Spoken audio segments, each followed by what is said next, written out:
dengan NIM 01020282327005. Di sini saya akan menjelaskan sedikit tentang manajemen jasa bank lainnya. Manajemen jasa-jasa bank lainnya merupakan kegiatan perbankan yang ketiga. Tujuan pemberian jasa-jasa bank ini adalah untuk mendukung dan memperlancar kegiatan menghimpun dan menyalurkan dana. Jenis-jenis jasa bank lainnya, yang pertama kiriman uang transfer. Sarana yang digunakan dalam jasa transfer ini tergantung kemauan nasabah. Sarana yang dipilih akan mempengaruhi kecepatan pengiriman dan besar kecilnya biaya pengiriman. Adapun sarana yang bisa digunakan seperti surat, telex, telepon, faksimiles, dan online komputer. Pengiriman uang atau transfer lewat bank akan memberikan beberapa keuntungan bagi nasabah jika dibandingkan dengan jasa pengiriman lainnya.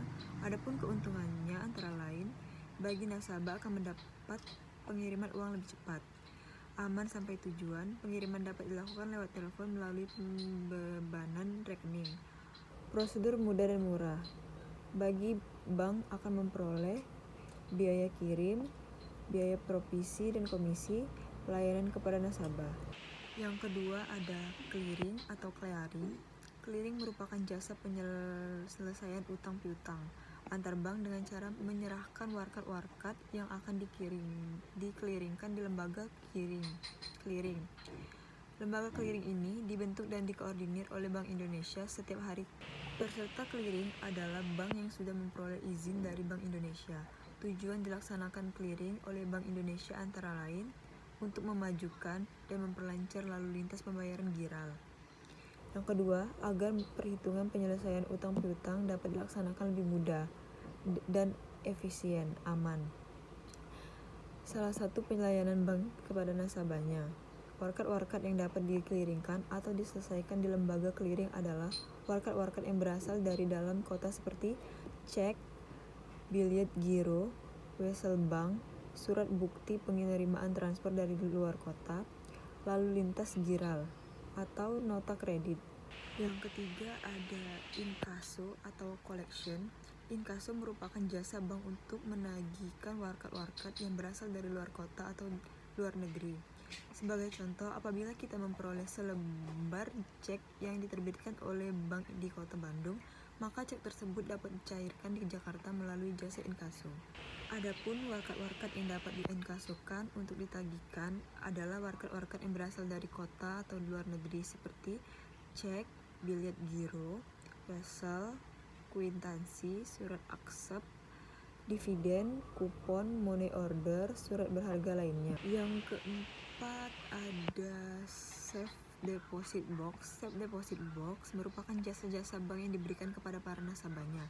Jasa ini dikenal juga dengan nama safe locket.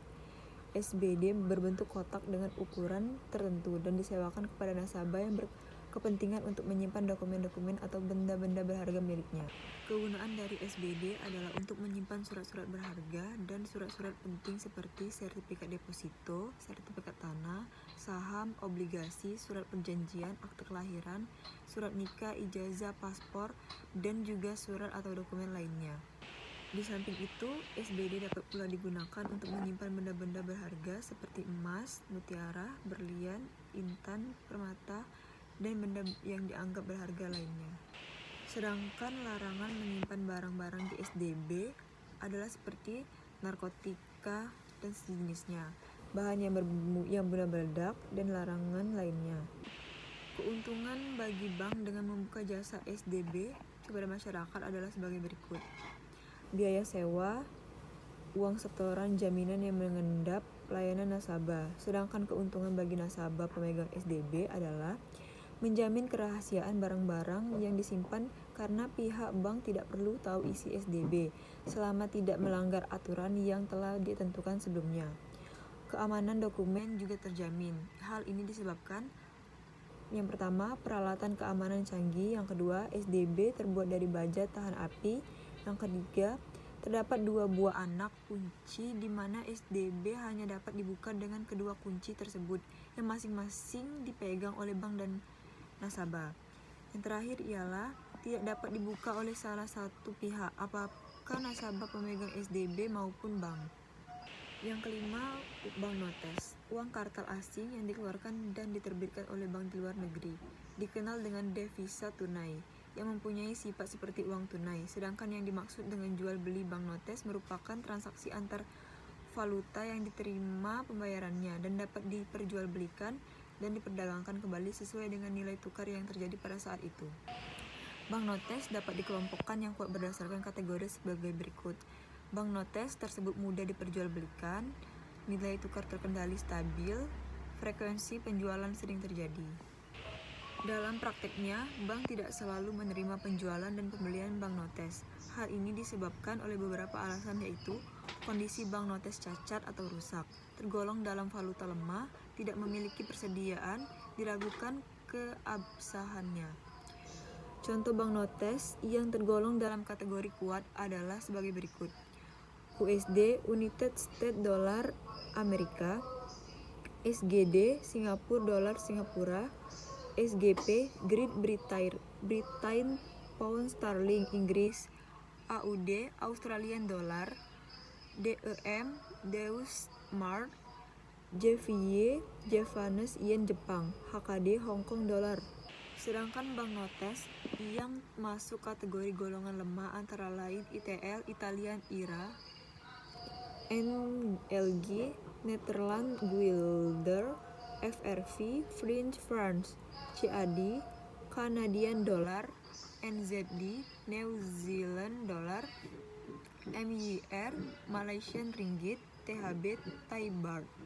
Yang keenam ada Traveler's Check, dikenal dengan nama cek wisata atau cek perjalanan yang biasanya dikenal oleh mereka yang hendak bepergian atau sering dibawa oleh turis. Yang ketujuh ada letter of credit, salah satu jasa bank yang diberikan kepada masyarakat untuk memperlancar arus barang ekspor atau impor, termasuk dalam negara antar pulau. Penyelesaian transaksi antara eksportir dengan importir sangat bergantung. Yang kedelapan ada bank garansi dan referensi bank. Bank garansi yaitu jaminan pembayaran yang diberikan oleh bank kepada suatu pihak bank, baik perorangan, perusahaan, atau badan atau lembaga lainnya dalam bentuk surat jaminan. Di dalam pemberian fasilitas bank garansi ada 3 pihak terlibat, yaitu pertama, pihak penjamin bank, pihak terjamin nasabah pemohon, pihak penerima jaminan, pihak ketiga. Biaya dimaksud ada 3, biaya provisi, biaya administrasi, dan bima materai. Yang kesembilan, memberikan jasa-jasa di pasar modal. Di dalam pasar modal, pihak perbankan mempunyai peranan yang sangat besar dalam rangka memajukan pengembangan pasar modal. Yang ke-10, menerima setoran-setoran. Jasa ini mengutamakan untuk membantu nasabah dalam mengumpulkan setoran atau pembayaran lewat bank setoran, atau pembayaran yang biasa diterima oleh bank antara lain pembayaran listrik, pembayaran telepon, pembayaran pajak, pembayaran uang kuliah, pembayaran rekening air, setoran UNH, dan lain-lain. Berikut ada keuntungan-keuntungan jasa bank lainnya. Keuntungan pokok perbankan adalah dari selisih bunga simpanan dengan bunga kredit atau pinjaman. Keuntungan ini dikenal sebagai dengan istilah spread based, namun di samping keuntungan dari kegiatan pokok tersebut, pihak perbankan juga dapat memperoleh keuntungan dari transaksi yang diberikannya dalam jasa bank lainnya. Ada juga bank card atau kartu plastik. Bank card merupakan kartu plastik yang dikeluarkan oleh bank yang diberikan kepada nasabahnya untuk dapat dipergunakan sebagai alat pembayaran di